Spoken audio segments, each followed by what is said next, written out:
Dia nengok mukanya hancur, hancur kayak apa ya, banyak belatungnya gitu deh. Nah gue di situ udah panik banget. Gimana nih? Kayaknya kalau enggak, kalau nggak lanjut berarti malah di sini maksudnya.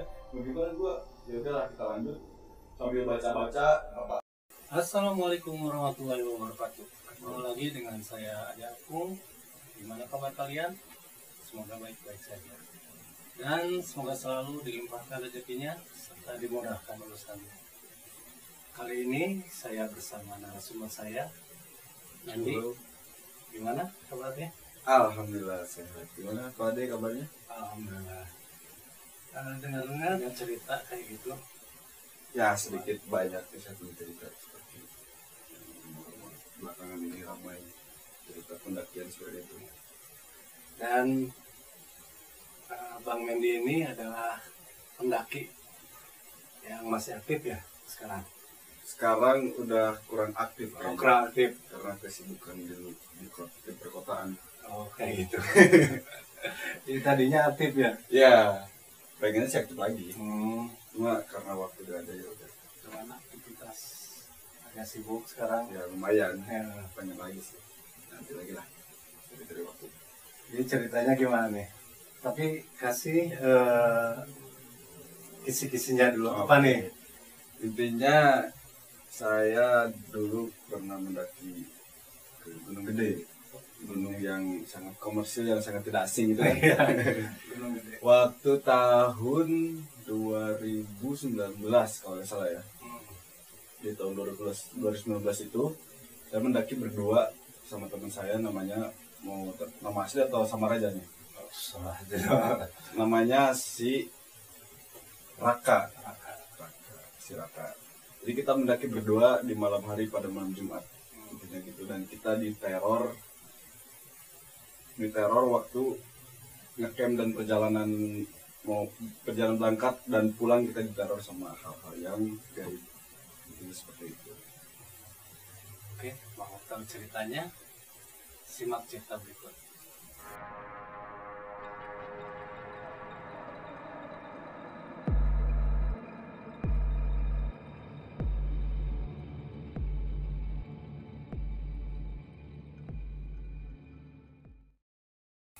Pertama-tama saya dengan si Raka. Saya mendaki berdua dengan namanya ada Raka, teman saya. Teman kerja atau teman satu kampung. Kebetulan kita ada libur kerja nih 2 hari. Waktu itu tanggal kalau nggak salah 19 September 2019. Ya, 19 September 2019. Kita mendaki berdua dari rumah. Seperti biasa kita prepare lain-lain, sewa alat, karena kita dulu pendaki amatir ya. Yang nggak punya alat lain-lain. Kita belum ada persiapan lain-lain. Kita mendaki itu sangat-sangat mendadak pada saat itu. Jadi rencana, ada waktu nih, gua ada duit. Oke, sama nih ada waktu juga, ada duit juga. Ya udahlah, kita rencana mau naik kemana nih? Gua nih yang rencanain, karena dia itu belum pernah ngedaki sebelumnya. Ini belum pernah ngedaki. Dia nanyain gunung apa nih yang enak. Kebetulan yang deket-deket dulu aja, dekat rumah. Kan Gunung Gede tuh. Kebetulan Gunung Gede juga kan rame. Pasti banyak pendaki di sana. Ya udahlah, ke sana dulu aja, treknya gak sulit-sulit amat kok. Kita naik ke lewat Gunung Putri. Via Putri. Iya, Via Putri. Kita berangkat dari rumah start jam 8 malam. Jam 8 malam? Jam 8 malam. Kita start jam 8 malam karena gak ada persiapan apapun, kita ngedadak. Jam 8 malam kita berangkat dari rumah ke Pasar Cipanas buat beli logistik dan lain-lain lah. Pokoknya perlengkapan makan, perlengkapan masak dan lain-lain. Kita beli di sana. Jam 8 sampai jam 9 setengah 10 kita baru berangkat ke base camp. Di base camp itu kita sempat trouble dulu di situ. Karena gak bawa kendaraan. Karena waktu itu kita gak bawa kendaraan, terus gak ada angkot, gak ada kendaraan umum, sulit lah. Kita sampai nunggu itu di Cipanas sekitar dari jam 9 sampai jam 10, 1 jam kurang lebih, 1 jam setengah lah, sampai jam setengah 11. Karena berangkat dari rumah jam 8. Karena kan belanja dulu nih. Ya. Terus Kita bingung tuh, waduh kesana mau naik apa nih, kata si Raka. Gue udah capek di jalan, kata gue sabar, mungkin ada tumpangan kobak atau apa gitu yang ke atas, kan banyak perkebunan sayur gitu kan. Nah kebetulan ada tuh satu ojek, ditawarin kita lah, mau kemana? Kita bilang mau naik ke Gunung Gede pak, dengan bahasa daerah kita ya, mau naik ke Gunung Gede, ayo saya antar katanya. Kebetulan karena kita paket apa ya, pekerja yang ngandelin uang bulanan, otomatis kan minim banget nih budget nih. Minim budget. Waktu itu ongkos ojek itu mahal banget. Mahal banget. Kita ditagih berdua itu, semotor berdua itu 60.000 untuk ke atas itu. 60.000. Ya udah deh gak apa-apa. Dikiranya bukan orang lokal kan? Ya, gak tahu juga tuh, gak apa-apa lah. Kita dikasih lebih naik dulu kan. Iya. Udah kita berangkat nih jam 10:30 kalau udah salah 10:30 naik ke base camp. Udahlah, udah beres semua, gak ada apa-apa, gak ada halangan apa-apa di jalan. Sampai sana kita bayar ojeknya, langsung kita ke base camp, registrasi dan lain-lain. Udah beres, langsung naik tuh jam 11 malam. Jam 11 malam? Jam 11 malam, gak ada istirahat, gak ada apa, kita turun ojek, base camp, registrasi langsung naik. Langsung naik jam 11 malam berdua.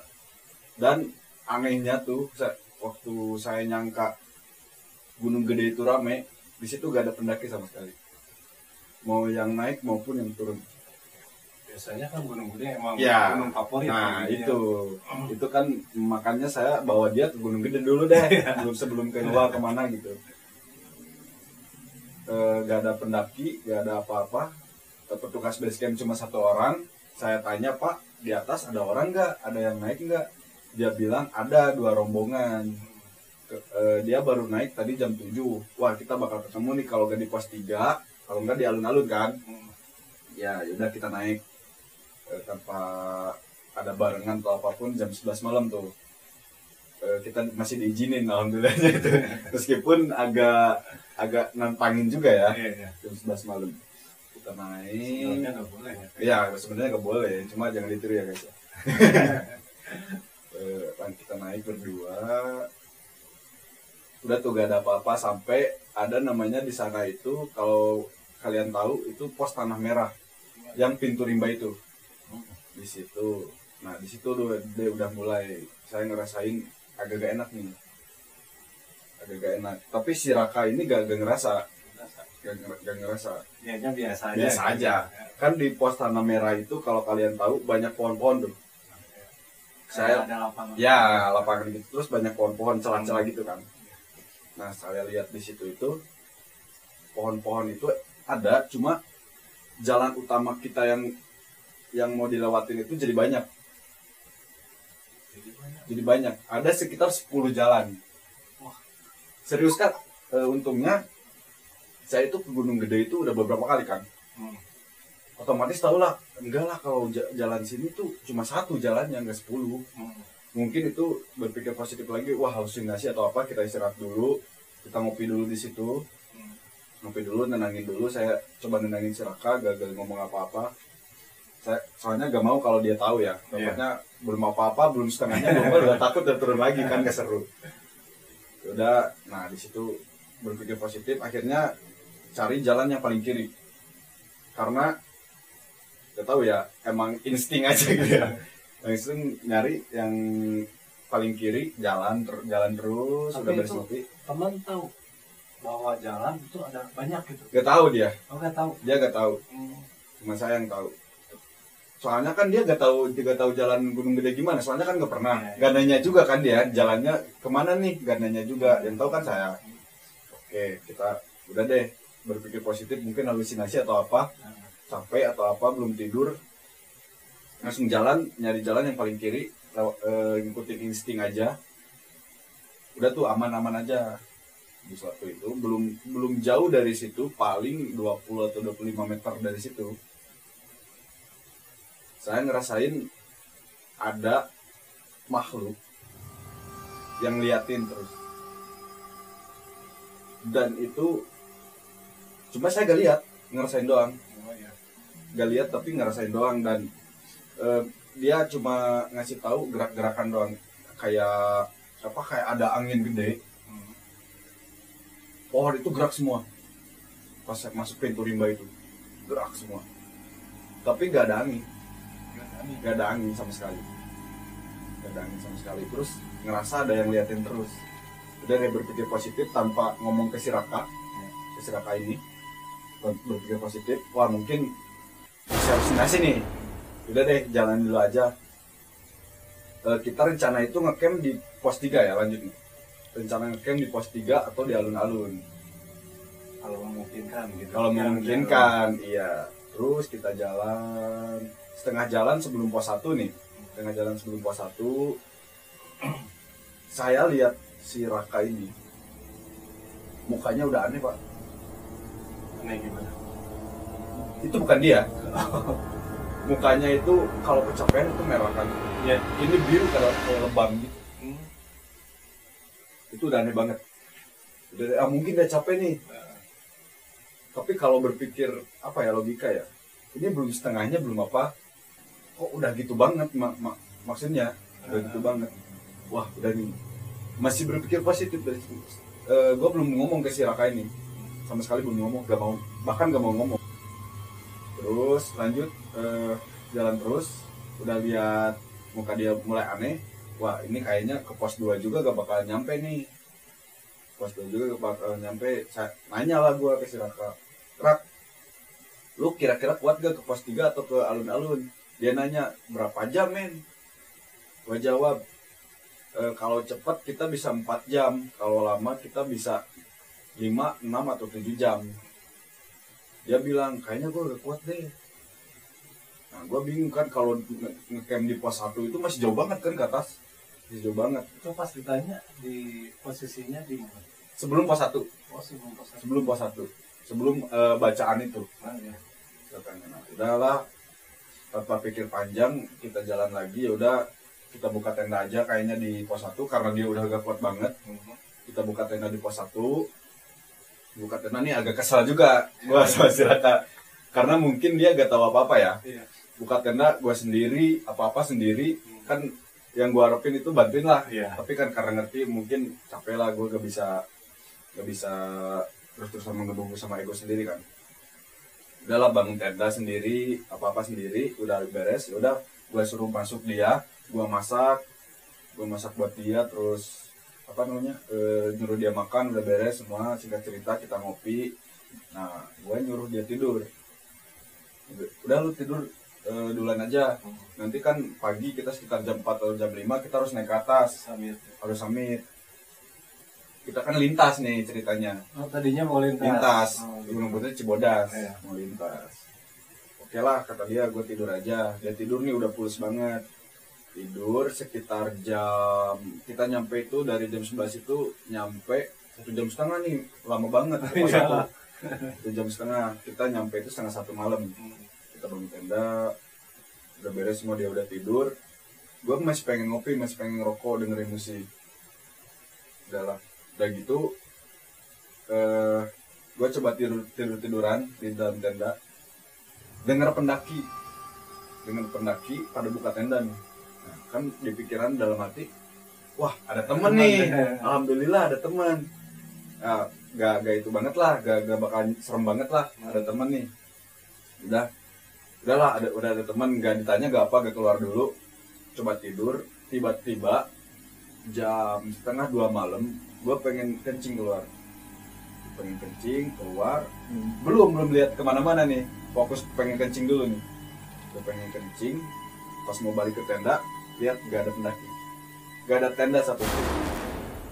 Tadinya Denger banyak orang, kayak gimana sih, orang-orang bangun tenda baru datang, rame gitu. Pas lihat gak ada, sama sekali gak ada pendaki. Wah, mungkin masih berpikir positif nih. Emang juga gue udah agak tegang, tapi wah mungkin mereka lewat kali ke bangun tenda, gak baik aja di bangun tenda di sini, lewat kali, langsung lanjut. Udah tidur nih gue nih ceritanya, udah panik, udah tegang sebenarnya, panik, langsung tidur. Pas tidur itu gue dimimpiin. Oh sorry, tadi belum cerita ya gue pas di tenda itu sebelum kencing itu denger banyak monyet, denger banyak suara monyet. Tapi kan emang di hutan sana sih emang ada gitu. Iya, emangnya juga berpikir gitu, mungkin emang ada monyet, tapi pas lihat gak ada Pak, sama sekali satupun, gak ada monyet satupun. Dan itu gimana sih kalau kalian tahu kedengar koloni monyet yang banyak dan bersuara, gitu suaranya.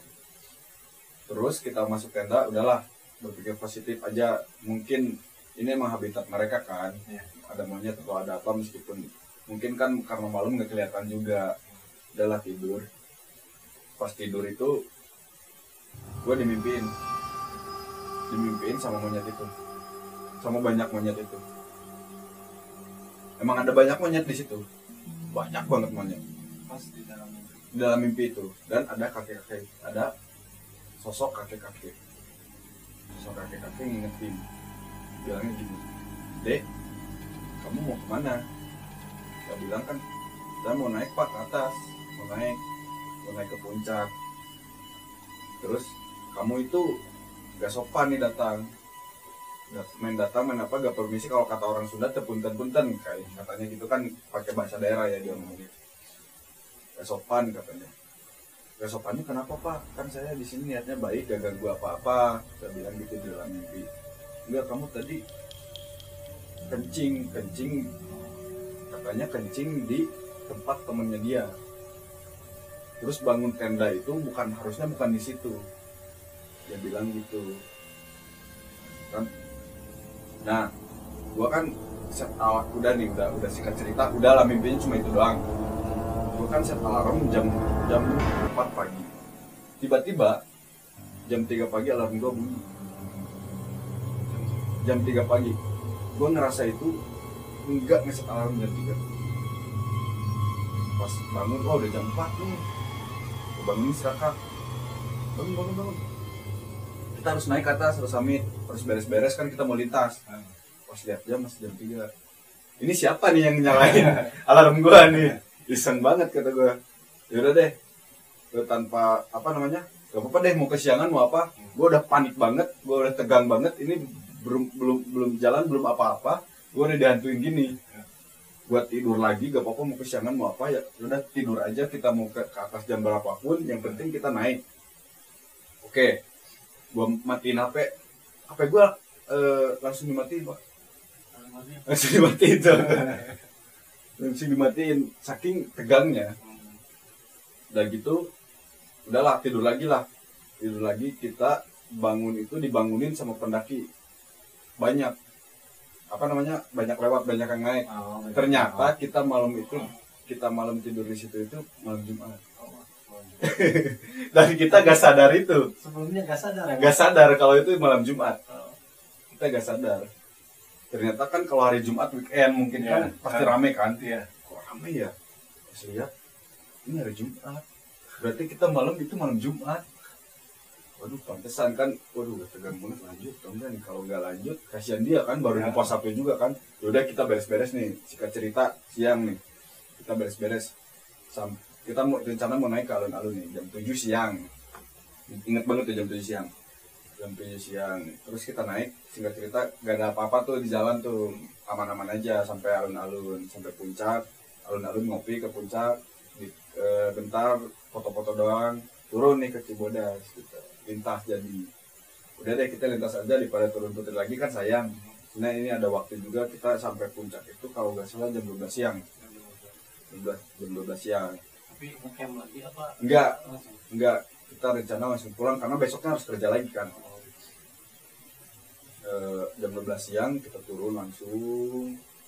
Jam 12 siang itu kita rencana di Kanang Badak mau ngaret nih. Kita makan lagi aja di Kanang Badak. Kita pengen turun Cibodas itu malam. Biar hawanya dingin lah atau apalah, kita malam aja dulu. Sampai Kanang Badak aman-aman aja tuh, sampai Kanang Badak jam 1:30 kalau nggak salah, 1:30. Tapi banyak pendaki kan? Banyak banget. Itu banyak banget pendaki.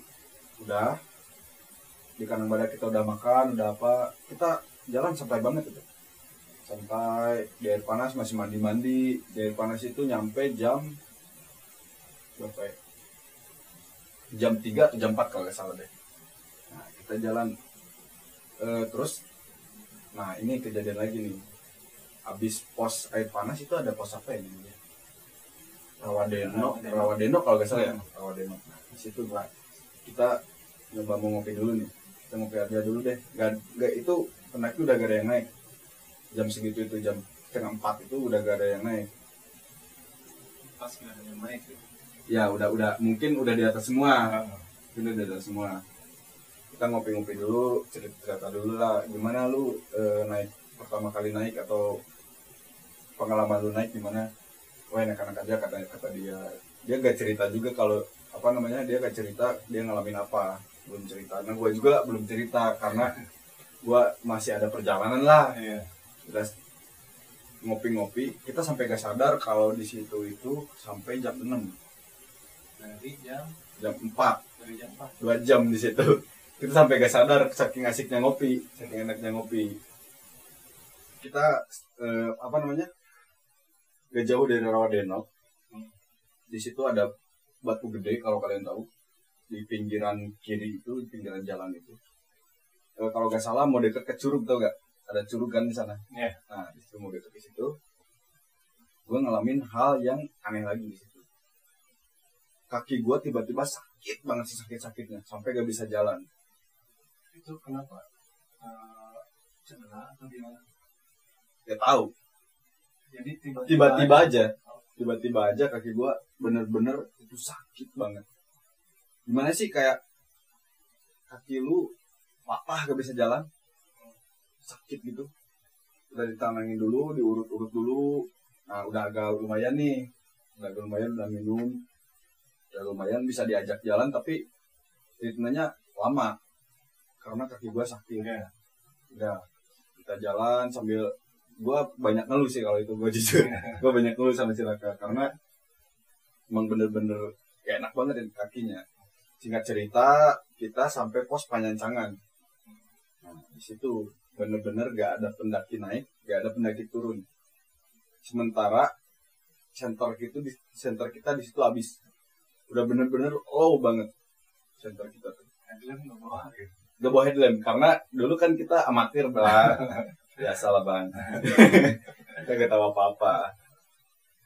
Bawa center ini doang, dua biji, tapi semuanya udah low karena kita naik malam kan. Oh iya, dari kemana ya? Udah habis kan dayanya. Cerita udah sampai Panyancangan, kita panik tuh. Ini gimana center nih? Sementara ke bawah itu ada perjalanan sekitar setengah jam. Kita gak bisa kalau jalan gelap ini. Ya udah kita cepetin aja, kata kakak itu. Gak bisa lah, ini kaki gua kan sakit. Gak bisa. Ya udah mau gimana, kita sempat ribut di situ. Ya udah gimana kalau ini mati? Ya udah lu tenang aja. Lu percaya sama gua, kata gua. Ini center bisa nyala sampai bawah meskipun low. Oke lah, kata dia. Oke, kita jalan aja. Nah, di pos Panyancangan itu gua lihat ada cewek pendaki sendirian.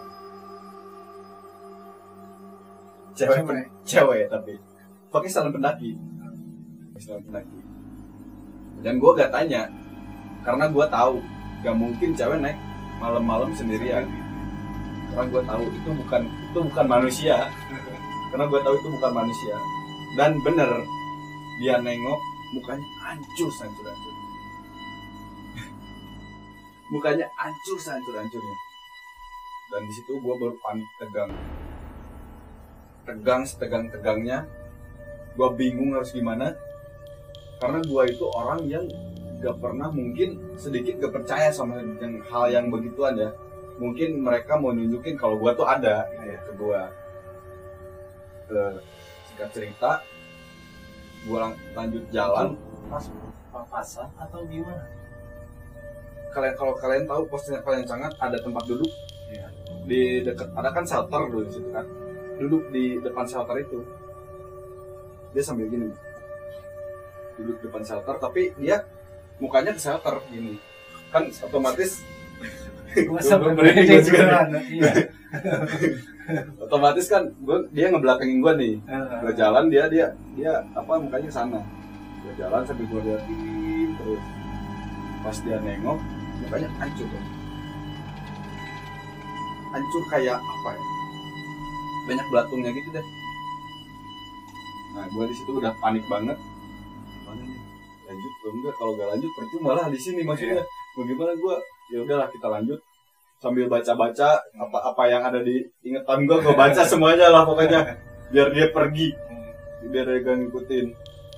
Udah singkat cerita kita jalan terus sambil gua deg-degan sambil panik dan Raka pun dia kayak posisi awal kita naik mukanya udah gak enak banget tuh. Mukanya udah gak enak banget. Terus kita turun sampai pos Telaga Biru. Kan di situ mitosnya banyak lah hal-hal anehnya. Itu gue duduk dulu karena gak kuat.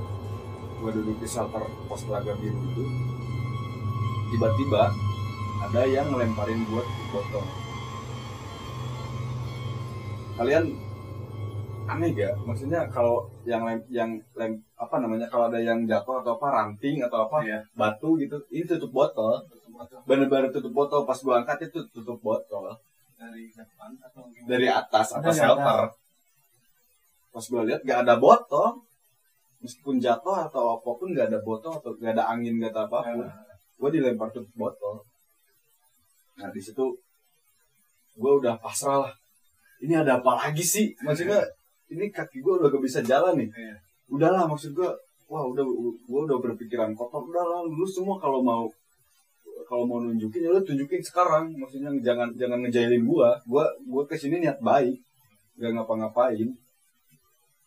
Singkat cerita, gue udah emosi sambil tegang juga. Gue jalan, tiba-tiba karir gue tuh berat banget. Pasti logikanya gini kan, naik sama turun, karir itu pasti bebannya pasti ringan turun kan. Iya. Itu karir gue lebih berat dari pas gue naik. Banget berat. Dan gue jalan terus, udah dari pos Telaga Biru, gue udah gak enak, jalan, mau pulang langsung, udahlah jangan istirahat lagi lah. Gue udah capek. Ini kita jalan terus mau kaki gimana pun. Gue udah keadaannya masih sakit. Masih sakit, Pak. Masih sakit. Gue jalan terus sama si Raka ini. Dan tiba-tiba badan gue itu meriang. Panas dingin badan gue. Oh, mungkin cuaca atau apa, gue berpikir positif lagi di situ. Wah ini biasalah lumrah maksud gue kan, udah capek, keanginan, terus banyak keringet, pasti gini lah badan. Itu sambil gue jalan tuh sambil karir berat, sama nahan kaki sakit banget. Terus jalan, Raka itu gak nanya apa-apa sepanjang jalan. Bener-bener dia tuh jalan aja, gak ada obrolan apapun sama gue. Paling dia sesekali nanya itu kaki aman atau gimana kan. Oke lah, singkat cerita jalan terus di bawah pos apa namanya, pos Telaga Biru itu kan ada shelter lagi tuh. Shelter lagi, gak tahu, lupa namanya shelter apa. Si Raka itu minta istirahat. Sementara gua kan udah banyak dijailin. Gua udah malas lah dijailin lagi. Gua malas dijailin lagi. Jangan istirahat karena waktu juga kan udah malam banget. Itu posisi kita di situ itu jam 9 malam. Jam 9 malam. Udahlah jangan istirahat lagi. Nanti kalau mau istirahat di base camp aja, kata gua kan. Ya udah dia setuju. Ya udah deh, gua ngerti keadaan lo, kata dia.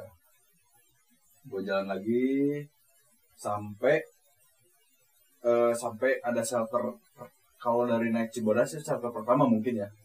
Shelter pertama gua itu dilemparin lagi. Kayak ada lempar lagi. Tapi gua lihat sosoknya. Lihat sosoknya. Sosoknya itu kayak yang cewek pendaki tadi itu. Mungkin dia ngikutin kali.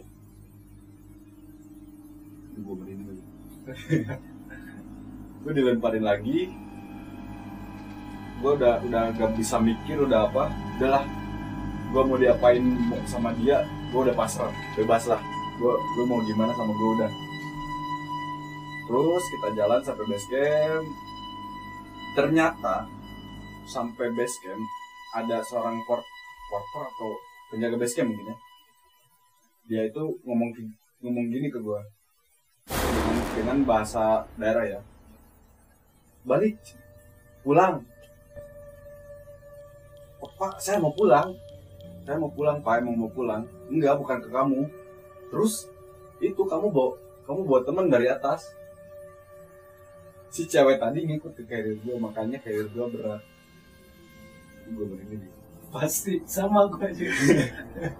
Dia bilang gitu, terus dia cerita. Jadi si Walter itu lihat ya. Dia lihat dan tiba-tiba kan gue nyampe pos, nyampe base camp Cibodas. Dia bilang pulang. Wah, kenapa nih orang, kata gue kan. Emang gue mau pulang, terus gue diusir gitu. Kenapa Pak? Emang saya mau pulang. Enggak, bukan ke kamu, kata dia. Terus kamu itu buat temen di atas kamu. Hah? Serius Pak? Serius?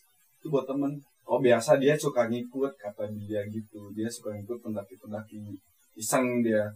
Wah, apa pantesan, kata saya. Saya terus-terusan diisengin sama dia. Dari berangkat sampai turun.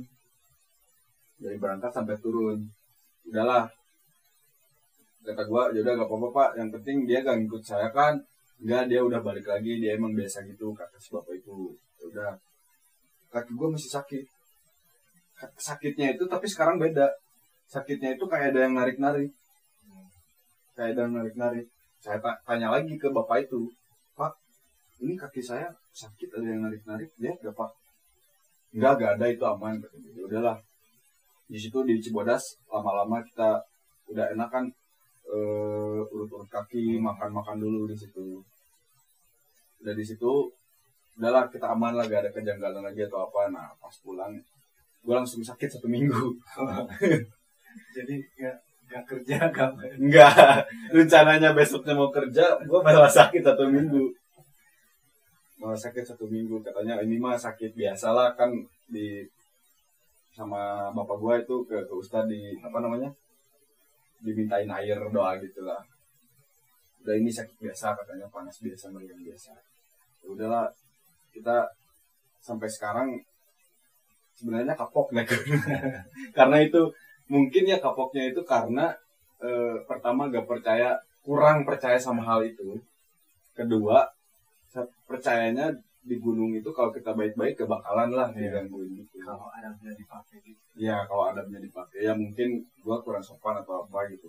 Dan selesai sudah uras kita kali ini. Saya Adi Akung pamit undur diri dan ditemani oleh narasumber saya Mendy, pamit undur diri. Terima kasih semuanya. Assalamualaikum warahmatullahi wabarakatuh.